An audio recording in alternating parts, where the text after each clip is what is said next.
Well, this sounds strange, but it's true. Parkinson's has unleashed a creative side in me that I never had previously, at least one I've never explored. And it's all to do with dopamine, that chemical in our brains that controls things like our movement, mood, our motivation, and various other things in the mind and the body. It's like the oil in the engine, if you like. It ensures things run smoothly. Well, it's also the thing that stimulates creativity, and whether it's the condition or probably more likely the dopamine spike from the medication I take, which is a form of dopamine replacement, it's caused me to develop those creative tendencies. In fact, it's quite common for people with Parkinson's to start new hobbies, new activities, particularly artistic ones. For some, they've taken up writing, for others it's music or painting. In my case, and I didn't even realise this initially, it's been about taking photos and videos. In general, it's been a good thing. It's a healthy hobby to have, and it gets me out and about, and I consider it to be therapeutic. And I'm not a professional by any means, but I've won a few small competitions, and I'm even doing the odd bit of photography work now. So in a strange way, I'm getting some pocket money out of Parkinson's. I figure the condition owes me that much at least. But another aspect of dopamine and potential side effect of the medication is compulsive behaviour, like an addiction to those activities. For some, they can't stop writing, or they can't put the paintbrush down. For me, I end up taking loads of photos. I looked at my phone the other day and I realised over the last few years I've taken over 100,000 photos. Most I'll never look at again, but never end up deleting. It's really annoying as I've maxed out all of my storage. It's not just taking the photos or videos. I'll then spend hours editing them, wanting it to be perfect, often late into the night, which is when my creative impulses tend to surface. Then I'll share them with friends and family, and more recently on social media, something I never used to do. There's a buzz you get from creating something with your own hands, your own mind, and seeing it resonate with other people. That buzz is the dopamine effect. It's sometimes referred to as the happy or pleasure chemical. It's actually more about the reward, or more precisely the anticipation of a reward. Like the craving you get for an ice cream, that's also partly the dopamine. Social media is also designed around that premise too. People crave those posts, those likes, those views, those followers. It's playing on that need for that reward, that gratification, which then in turn generates more dopamine for that feel-good feeling. Albeit in most cases it's short-lived and not always good for you long term. The same is true of gambling, sex, drugs, or even shopping, and some people with Parkinson's, particularly young onset Parkinson's, on certain forms of medication, can develop those more concerning types of addictions. In my case, I'm lucky, I guess. If the worst of it is I'm more creative, and as a hobby, I think the pros outweigh the cons. Well, I'll take that. I just need to get some more storage.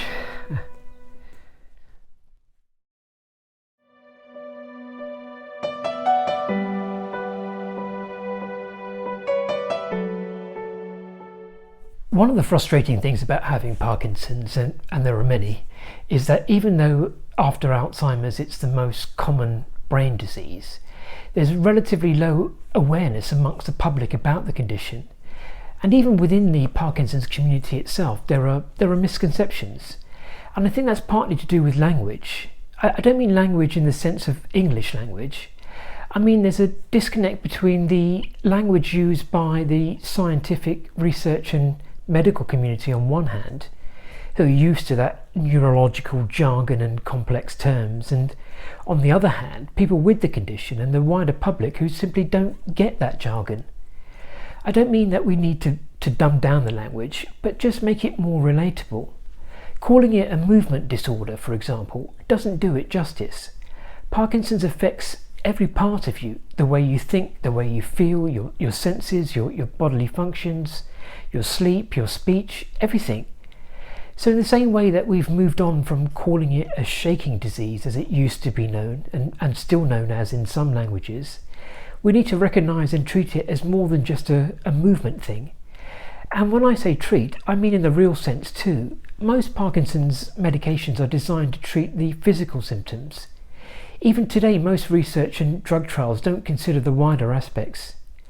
Similarly, most of my discussion with my specialist centres around those motor symptoms. And this might change in the future, but what impacts my daily life and quality of life to a far greater degree today are the non-motor symptoms, the stuff that's less visible, less obvious, and often overlooked. Which is also why so many of us are misdiagnosed initially, because there is a misconception that Parkinson's is only about movement. It's so much more than that.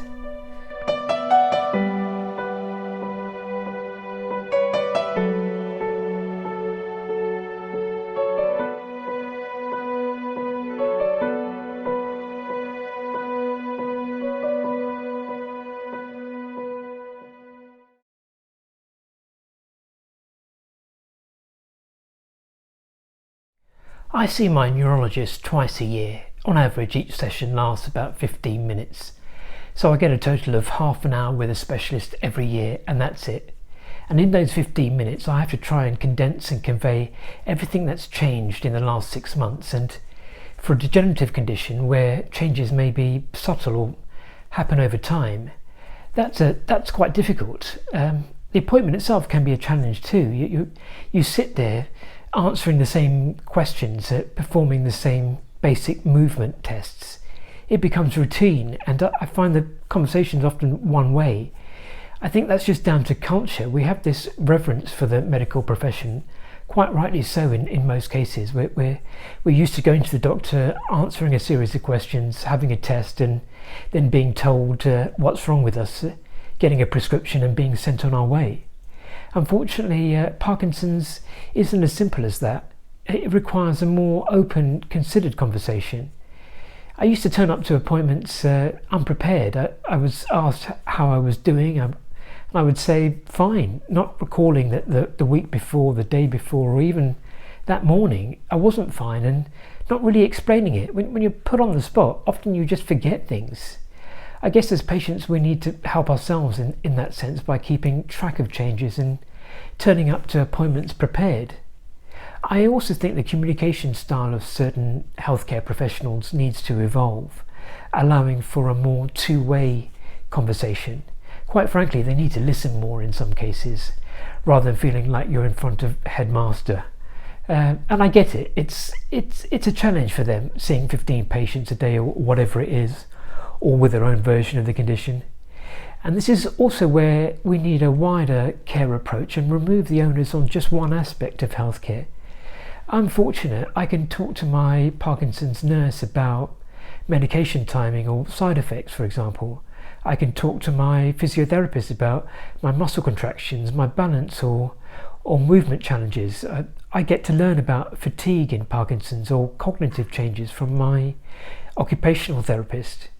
I can talk to my counsellor about changes in mood or feelings of anxiety, and it's obvious to me that I benefit from that rounded approach.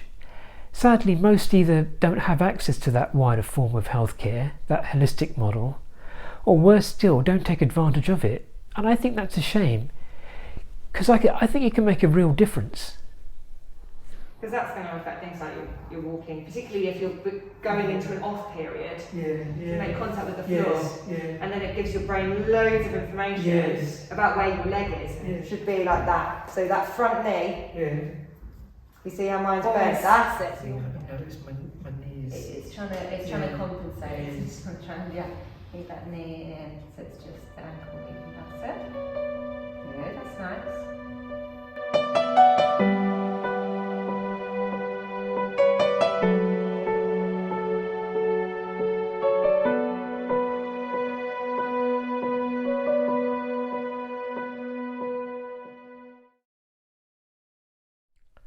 Well, hope is a recurring theme for me. There's a pub near me that's actually called The Hope. Every time I go past it, I end up taking a photo of it. It's an impressive building. It's also where I had my second date with my partner, and where I told her I had Parkinson's. Unfortunately, she didn't run away, and we often go back there now. So hope as a place, as a word, as a feeling, has a special meaning to me. And hope is a recurring theme in the Parkinson's community too, and normally it's in the context of a cure, and of course we all hope for that. But hope can be a double-edged sword. I see others with the condition and their loved ones holding out for hope to the extent that they put their lives on hold in a way that's not always healthy. They're waiting for the answer, that magic pill or treatment that will make it all go away, and as a result they don't live their lives in the present, and I think that's a shame. And I don't want to take away anything from those remarkable people in this field who are trying to find ways to slow, to stop, and ultimately reverse or prevent the condition in the first place. It's really very humbling to know that there are people out there who dedicate their lives to the cause. But ever since I was diagnosed, I've been told that a cure or a real breakthrough is just around the corner. Well, it must be a pretty big corner, as it's been almost a decade, and the only thing that's progressed is my condition. But then so is my outlook on life. And don't get me wrong, we all need hope, but it needs to be balanced, and we need to be realistic as well. It may not happen in my lifetime, and we should acknowledge that, and at the same time focus on living well with the condition. I think the entire community has been buoyed seeing what's happened with the coronavirus, and how with the right focus, the right funding, and the collective will, a cure, a vaccine in that case, was developed in a relatively short period of time. So why can't we do that for Parkinson's? And it does need more attention and more funding, a lot more, but in reality we know far more about respiratory conditions like COVID than we know about neurological conditions like Parkinson's. I always think it's amazing how much we know about the brain, but it's also staggering how much we don't know. I don't want to say it's a needle in a haystack, but as well as that focus and investment in research, we're going to need some luck and some patience. There was a famous neurologist who once said something along the lines of, in his lifetime, he could foresee some treatment that could stop the progression of the disease. That was James Parkinson, who said that, and he said that over 200 years ago. One of the ironies of living with a condition that quite literally makes you slower is that when you do slow down, you start to see things more clearly.